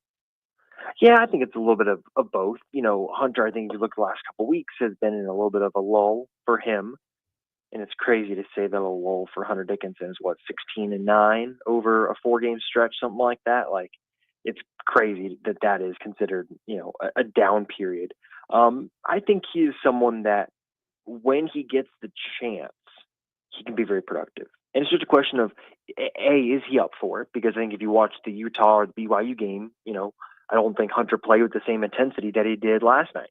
And it also comes down to just service. Can his teammates find him, and can Hunter get himself in good positions down on the low block? So I think for KU, like, seeing what Hunter did last night, like, that is one of the better performances I think we've seen on the road in the last couple of years. Just the fact that KU's perimeter players could not score the basketball. And it was basically, Hunter, you have to carry us here. And he was able to do it. So I think that part of it is really impressive. And I think you look at, what's to come, I think it's something where I think if you said, hey, Hunter over the next, 3 games, rounding out Big 12 play is going to average, 21 and 13, I'd say, yeah, I could definitely see that coming, just because I think you're right. I think sometimes too, when players get into their final stretch as a senior, right, they can see the end coming. And I think a lot of players want to go out on a good way. And so I think there's that aspect of it as well. So I think Self will definitely hope that it is the start of a monster run, but I think it's one of those situations too where he took advantage of his opportunity. His teammates got him the ball in really good positions, and he made a lot of shots. And I think something that you've seen this year times too is he's missed some bunnies. And I think last night was a good game where he really didn't miss too many of them, where you're sitting there watching the game thinking, man, Hunter really should have finished that. So I think that is a positive aspect of it as well. Michael Swain is our guest. He covers the Kansas Jayhawks at Fog.net and 24/7 Sports. Make sure you're VIP to get all the greatest inside scoops on what's going on in Lawrence with KU. Michael joins us every Tuesday at this time for Jayhawk Weekly on the Fleming Place Wine and Spirits Hotline. I hate to be negative after a loss, because even though yesterday was not, the most appealing, aesthetically pleasing game that KU's played all year, expectations have changed enough. I'm just glad that KU got a win. So I hate to focus on something negative. But, Michael, how is it possible that A.J. Storr is this bad? Well, oh, man, that's a good question. I'll tell you what, I was talking to someone this yesterday. I don't know if I've ever seen someone miss shots by, like, the smallest margin. I don't feel the same way, but, like, every time I watch a shot from A.J. Storr touch the rim, it looks so close to going in. So close. But it never does. And that is a sight to behold when I think it is so consistent, and it's been that way all season. Look, I think this is something where it just hasn't fit. It just hasn't worked. And it's remarkable to see a situation like this where a player was so productive in a different situation, in a different conference, and to have none of that translate, right? Some of the stuff has translated, right? The issues, right? Yeah. Defensively, not the best. Rebounding has always been a huge struggle for him. But, you'd even like to say, man, could AJ Storr get out and transition every once in a while? Like the lob last night, like there's just so many plays where he looks like someone that is just devoid of confidence, doesn't look like the same player you saw last year at Wisconsin. And it's just, it's not a great situation, because I think if you're going to look at capital that is put into players, a lot of capital was put into AJ Storr, and the yield on that has not been what Kansas expected, and definitely not what AJ Storr expected. If we had gotten, and I know we're playing the hypothetical game here, Michael, but if we had gotten something closer to the Storr of last year at Wisconsin, hell, even his freshman year at St. John's, how different do you think this year is? And the reason I ask is because last year, KU was just so desperately missing a good two guard. Now, Marco Jackson had to play a ton and had to play a ton out of position. I think it was a huge mistake by Bill Self to ever even recruit Arterio Morris. We don't need to relitigate that, but obviously that screwed things up for the whole roster the rest of the year. I personally don't think it's the same thing. Well, if AJ Storr was better, this whole team would be fixed. I don't necessarily feel like it's that, because I think this team has other issues that are not AJ Storr directly related. But how different do you think we would feel about this team if we were getting even, 10 points a night, average body language AJ Storr, instead of this unfortunate mess we've gotten this season? Well, and here's the interesting part about that, because I think KU recruited AJ Storr thinking, okay, we're going to take the best parts of AJ, the shot making. I think the ability to get out and transition, the ability to put pressure on the rim, right? That's somebody who watches his tapes at Wisconsin last year. Like, even in the half court, he was someone that was able to get to the rim. And that's just not the case this year. So I think they recruit him thinking, okay, we can build off that, but we're also going to get him to buy into winning basketball. And if you're saying AJ Storr is averaging 10 points a game, that means he bought into winning basketball, because as we've seen, he did not, and he's not playing. And so I think if you project, okay, hey, maybe he's a little bit better defensively, maybe he figures it out rebounding wise with the effort you have to have on the glass. Does it change a ton for KU? It comes down to how much is number 24 playing. Honestly, that's what I think, because that is the spot, and Bill Self has said it a couple times this season.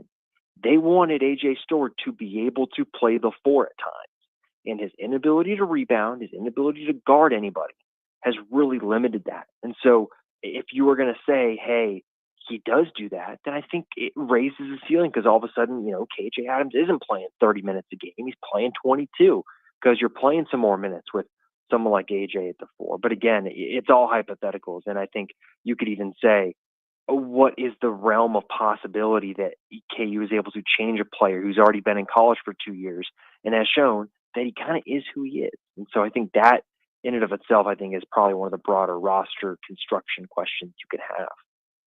We're joined by Michael Swain of Fog.net and 24/7 Sports here on the Fleming Place Wine and Spirits Hotline. And a guy that's played better of late and has obviously seen his chances go up, obviously, is David Coit. What have you liked from him down the stretch of the season so far? It seems like the last 5 or 6 games, he's really picked up his game. Yeah, he's fearless. I think that's something that, man, at times, if you go in like late January and early this month, just so much hesitation on offense for KU, right? Whether it's Zeke Mayo, Rylan Griffin, DeJuan Harris, guys are just hesitant to shoot the basketball. And that part of it, David Coit has no hesitation in his game, I don't think. And what's finally happened is, after that slump to start Big 12 play, this is the person KU recruited, who they're getting right now. This is what they hoped. And that slump to start Big 12 play really impacted things and really, I think, limited his opportunities. But now he is someone that's a spark plug, and KU needs that. They need some pop off the bench, and I really love just the way that Coit is playing. And look, he's got his defensive limitations, but man, he plays hard every second he's out there. He's always playing with energy. And if you look at the bench during games, and if you look closely at the bench on Saturday, you know, when KU plays Texas Tech, or if you watch it at Houston next week, you're gonna see David Coit be a leader on the bench because he is a vocal personality. And I think that this is a team that has guys that are a little bit more quiet, right? Juwan Harris is not some loud, outspoken person. Hunter Dickinson isn't that guy. And so I think KU at times this year has needed that. And I think, yeah, you know, you've seen it a little bit more recently where I think Coit has grown into that. It feels much more confident being that vocal leader. And I think he is reaping the benefits of it. And it's a really cool thing to see, you know, for someone that, you know, was playing you and I last year, you know, like, or sorry, Northern Illinois. Yeah. To come to Kansas, and it wasn't always pretty, right? There was the slump. But now for him to figure it out and be able to make an impact, it's a really cool story to see. Has Flory underperformed or overperformed this year? What do you think? I think he's been average.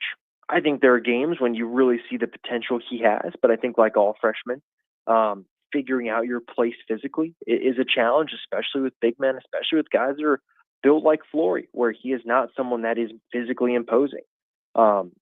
I think you see the flashes of potential, and that's what you ask for from freshmen. And I think the biggest thing for him is just going to be controlling his energy level. Can he be consistently the high energy player? Because you saw that against Oklahoma State, right? I can't remember the rebound numbers, but it was over a rebound per minute. And that is what you want to see from him through stretches, right? It may not happen all game, but against Oklahoma State, if you know, there were 5-minute stretches where, hey, he got 6 rebounds. That's what you need from him. And I think a game like last night, sometimes when there's a more physical big man on the other side, he kind of get lost. But I think broadly, he's been solid. I think he's been what you want.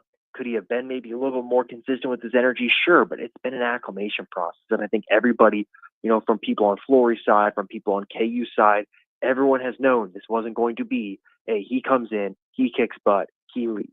It was going to be a 2 to 3 year thing. And so he is showing what you want to see from a freshman big man who has just incredible raw athletic traits. Michael Swain covers the Kansas Jayhawks better than anybody and does so for Fog.net. He joins us every Tuesday here on 580 Sports Talk for Jayhawk Weekly. Michael, we appreciate the time. You said it earlier, so next Tuesday when we talk, if KU beats Tech this weekend, we can chat on the air about splitting a hotel room at San Antonio for the Final Four, all right? That sounds great. Let's put a pin in it. That is Michael Swain from Fog.net, kind enough to join us here on this Tuesday afternoon. Let's get to a quick timeout. We'll wrap up the 4 o'clock hour of 580 Sports Talk right after this.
Big thanks to Michael Swain of Fog.net for joining us for Jayhawk Weekly in our last segment. If you missed any of the show up until this point, head on over to Spotify, the app, the website, whatever. Just search 580 Sports Talk. Leave us a 5-star review if you would be so kind. You can check out the podcast there. You can also find it on our website, 580wibw.com.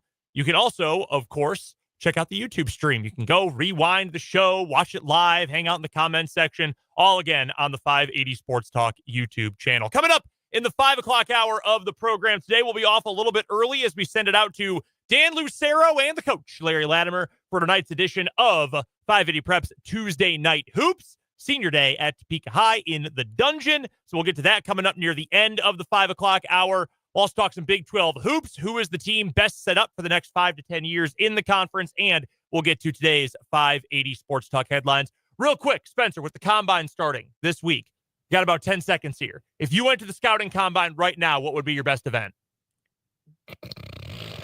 Catching. Yeah, I think the coverage drills, the back pedal, re-accelerate. I've got decent lateral quickness. That'd be my best one. Catch. I think you could. I mean, it's all the about, routes over the middle. It's all about this, really. I believe it. I see it. All right, we've got 1 hour of 580 Sports Talk coming up after the news.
580 Sports Talk coming your way on the sports voice of Kansas, 580 WIBW and FM 104.9, online at 580WIBW.com and on the 580 Sports Talk YouTube channel. I am Brendan Dworzinski. On the other side of the glass is Spencer Dupuis. Dan Lucero is on the road today for 580 Preps Tuesday Night Hoops, the final regular season Tuesday Night Hoops of the year at the Dungeon, Topeka High. Senior day for Topeka High. Dan and the coach, Larry Latimer, will be on the call of the girls-boys doubleheader coming up. At some point this hour, JV sounds like it's moving at a pretty good clip, so we might be on a little bit early with high school hoops tonight. Yeah, I was just communicating with him over our tie line. Oh, so. perfect. Yeah. Perfect. So we will we'll get you over there as soon as they are ready for us for pregame for tonight's high school basketball action.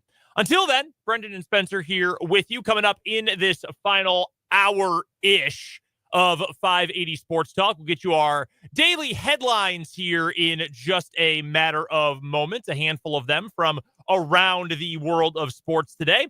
Dan also broached an interesting topic as it pertains to the future of the Big 12, so we'll get to that coming up here in a little bit as well. Might get some final thoughts on last night's KU game, too. Plus, we'll get a final word in before we send you off to high school hoops. Of course, you can check in on the show and let us know your thoughts on whatever we're talking about on the text line 785-272-9429, or drop us a line on the YouTube feed. Just head to youtube.com, search 580 Sports Talk, and that is the way to go find us. Subscribe to the channel while you're there. We're getting closer and closer to 800. That's our magic number. We like to do something fun every time we get to a new number. Dan and I are going to arm wrestle when we get to 800 subscribers. I don't know how we're going to do it. We're going to have to rearrange some stuff here. I think, Spencer, I'm going to just move a little bit. I can't really move to my left because I'm not left-handed and I'll run in a room. You know, we do have the availability of like 2 other cameras, so we can always move the cameras. That's true. We could move some cameras around and do it because, well, Dan's a lefty. I'm almost 100% sure Dan's a lefty. So one of us is going to be at a disadvantage regardless.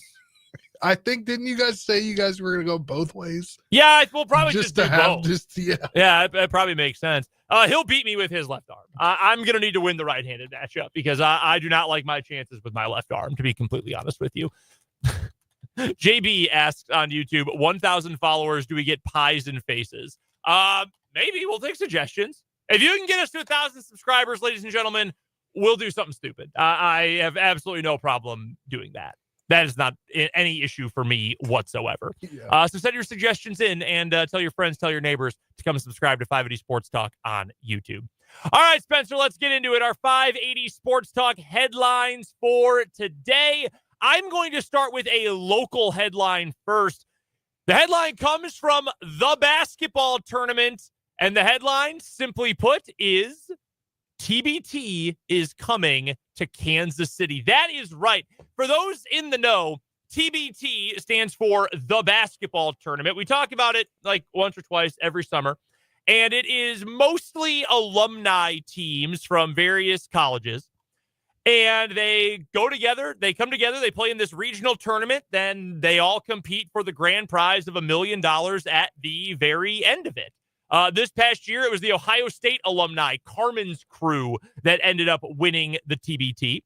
K-State has had a team that has had various names. It's the same group, but they've had various names over the years. KU, they have had the last couple of years called a Mass Street, named for the collective, the NIL collective, which no longer exists. So they're now JHX, which I guess is just Jayhawks. I guess that's what that means.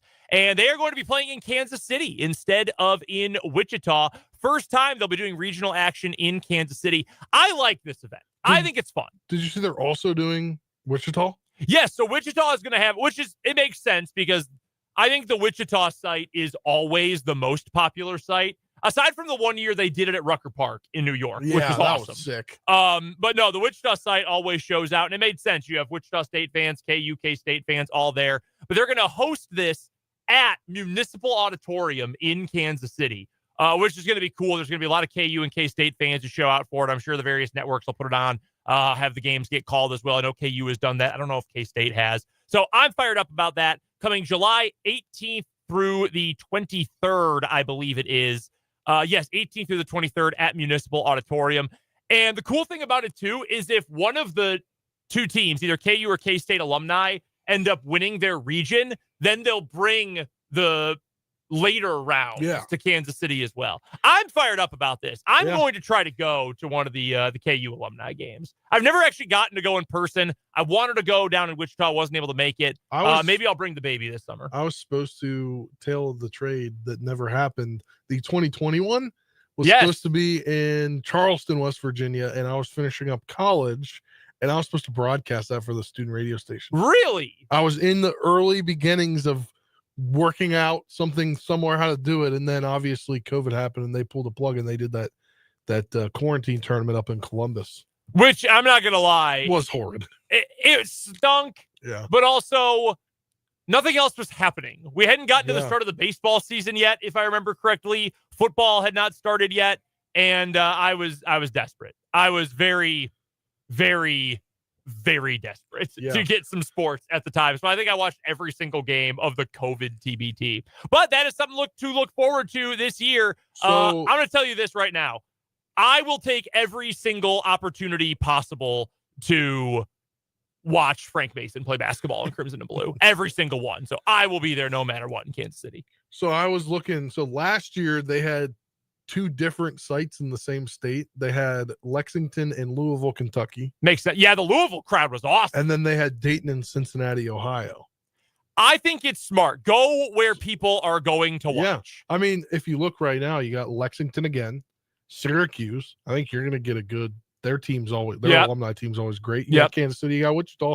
You got 4 more to be named. Yeah, no, I'm fired up about it. It's going to be really cool. And at Municipal Auditorium, too, one of the most historic venues in the history of the sport of basketball. That's going to be awesome. So that's my first headline. Spencer, what do you have first for today? Where do we want to go here? We can go ahead. Dealer's choice. You pick. We got a lot of good ones today. All right. I'm going to go a little home cooking here for me. This is huge news, though. Yeah, it is. I know exactly where you're going. From ESPN.com, Commanders letting defensive tackle Jonathan Allen seek trade. GM Adam Peters confirmed today at the press conferences. Well, it's first rumored this morning, and then he spoke at Indianapolis, as did a lot of the coaches and GMs today. I think this is pretty interesting because he's a local guy. Yeah, he's a DMV area native, right? He literally played high school ball 15 minutes from where they practice. So I think this is pretty interesting. He has publicly gone on record when they were bad, like cussing, going on a big rant. Sure. But, I mean, he has no guarantees left on his contract, so that's huge. That's probably one of the reasons why. No guarantee. He's 30. Yep, just turned 30 on January 16th. Good player, 2-time Pro Bowler, hasn't been an All-Pro, but he's been a very good player over the course of his careers. Did just have 3 sacks this season. That's the fewest he's had since 2020. Also, though, only played 8 games. I will tell you, he was more effective when he came back. So than before the injury? Yeah, like in the playoffs, he was pretty effective up until the Eagles game when nobody was effective. All right, so let's get to your team's note on this first. Are you surprised by this? Deep down, I'm not, because I think it's going to save something like $16 million in cap space if this would go through, and he's going to cap it at 22.3. So they're already up. They could make a ton of moves, and they could re-sign some guys, and that's where I'm really like, they need another extension for Terry, probably, and you need to sign another top flight receiver. Need to get a receiver. Man, I almost wonder if you and you need offensive line help. Need line help. You need corner depth. If you need help on the defensive line to replace him, you think you give a bag to Milton Williams? I don't know, because they really like the guys they drafted last year. Sure. Johnny Newton to be one of them, and they've just given a lot of money to their defensive line in the past 6 years, and it hasn't really happened. I do think maybe they call up somebody that they cut. Well, Adam Peters actually traded for, when he was an assistant GM over in San Francisco, and Chase Young. I think they might, because Ryan Kerrigan, their old outside linebacker, defensive end, he's done real good work about getting guys to pass rush to be a helper. And I think if you bring back Chase Young on potentially a 1-year prove-it deal, maybe a 2-year contract, He's still, I think, got a lot left in the tank if he can be healthy. So what do we think he's going to go for? Let me be upfront about this first. He will not be a Chief. I don't think this makes any sense for Kansas City. No. They're going to want to get younger and more long-term at the defensive tackle spot next to and eventually replacing Chris Jones, a guy who just turned 30 coming off of a year where he missed half the season due to injury. That's not going to happen. But if there was another team in need of, especially, a 1-year rental, maybe you make it a 2-year renegotiate, add another year to spread out some of the cap hit, or at least add a void year onto it. What do we think we're getting back for Jonathan Allen if you're the Commanders? It depends on third rounder.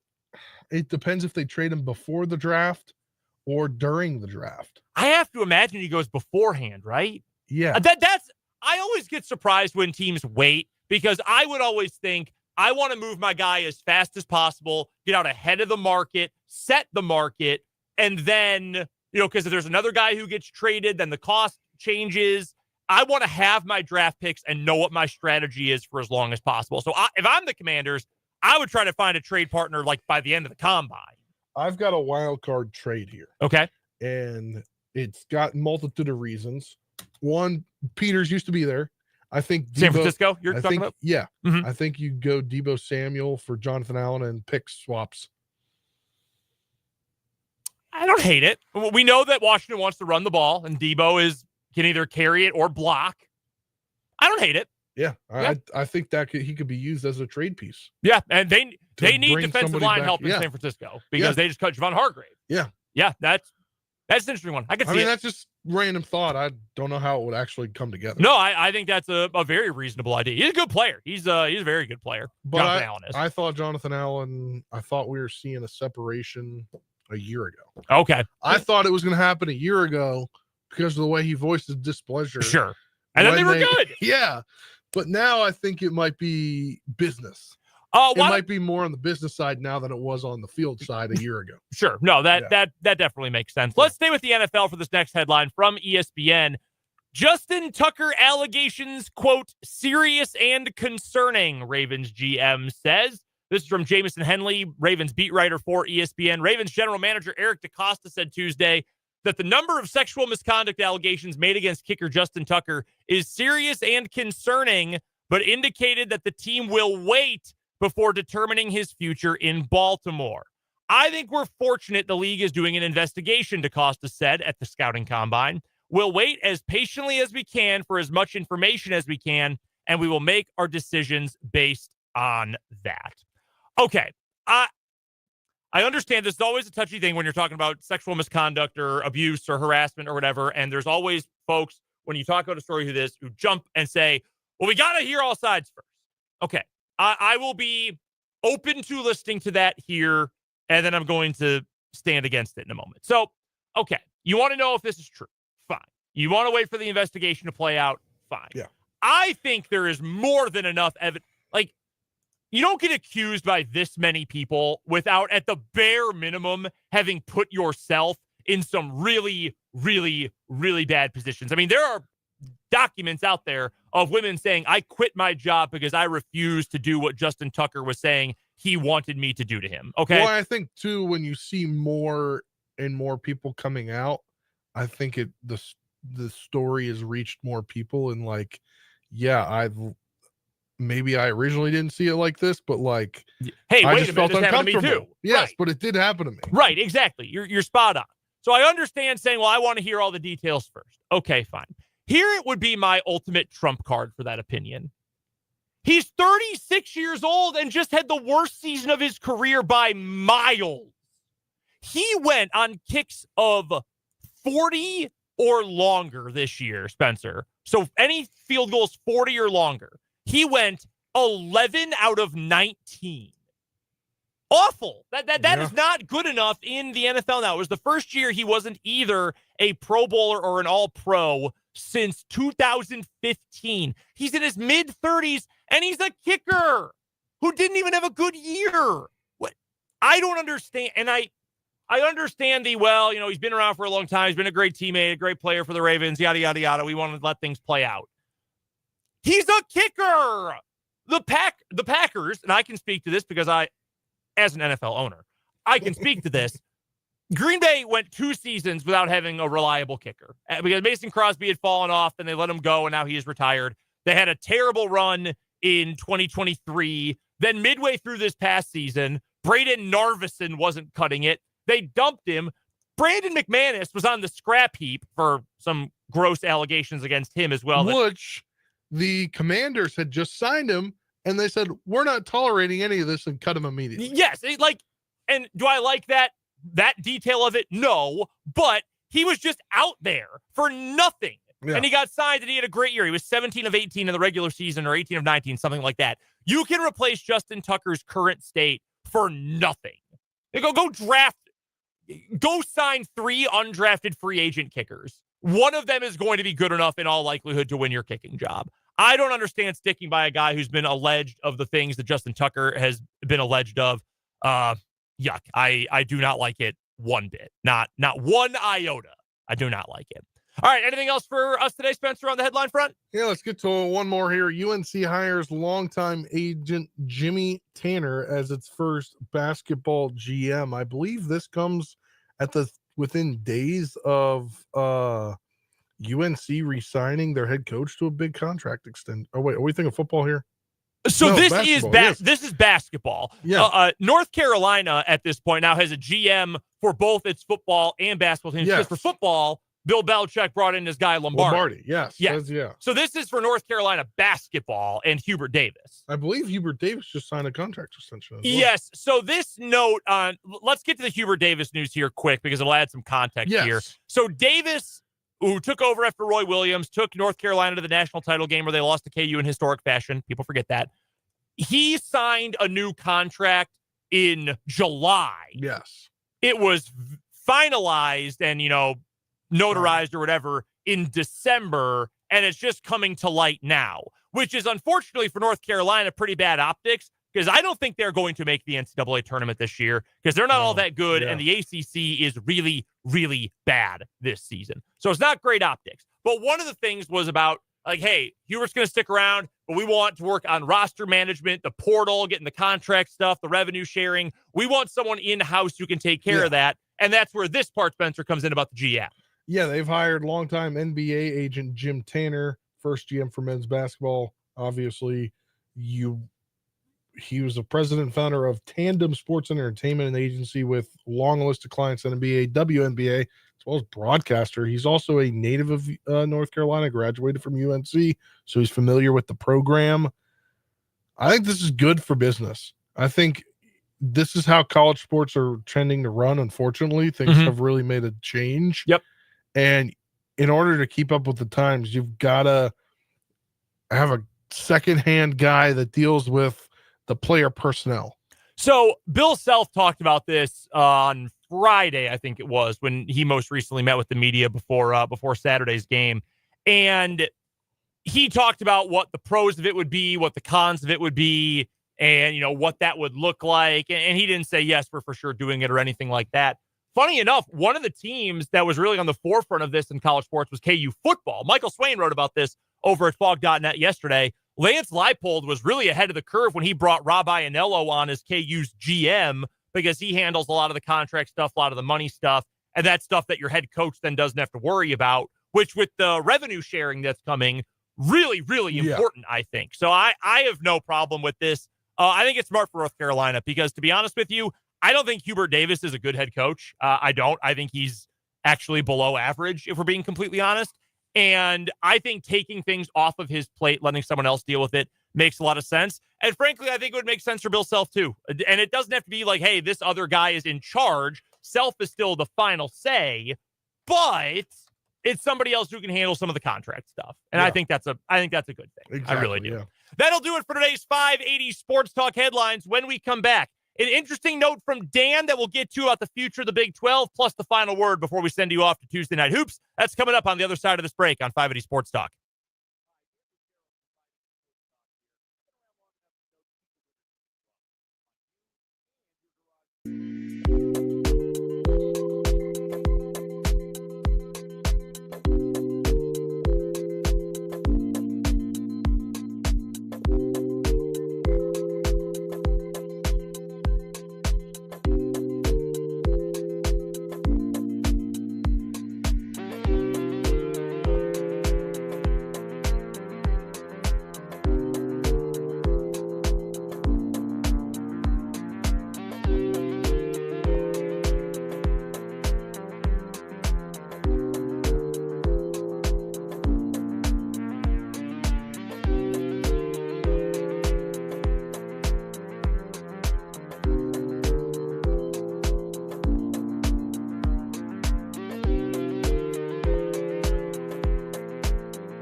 All right, we're going short here in the final hour of 580 Sports Talk because JV Hoops is wrapping up at the Dungeon, and we'll send you over to Dan Lucero and the coach Larry Latimer coming up here in just a few moments for tonight's 580 Preps Tuesday Night Hoops. Fun one. Final regular season Tuesday Night Hoops of the year. Substate is just around the corner. That is absolutely incredible and ridiculous to believe. Tonight's matchup by the bye. My computer is freezing on me here. It'd be awesome if that wouldn't happen, but unfortunately it is. It's Washburn Rural versus Topeka High. Thank you for finally loading for me. Fun Centennial League matchup to wrap up the year. So we'll get you out to the coach and to Dan here in just a matter of moments. We've got a nice little extended final word for you, though. Sometimes the final word we get compressed a little bit. So, Spencer, I will give you the floor. What is your final word for this Tuesday afternoon? Yeah, not sports related, but it's been nice weather, right? Yep. So this morning, obviously my car was like sitting there, and then windows, I had to roll up the windows as I got on the highway.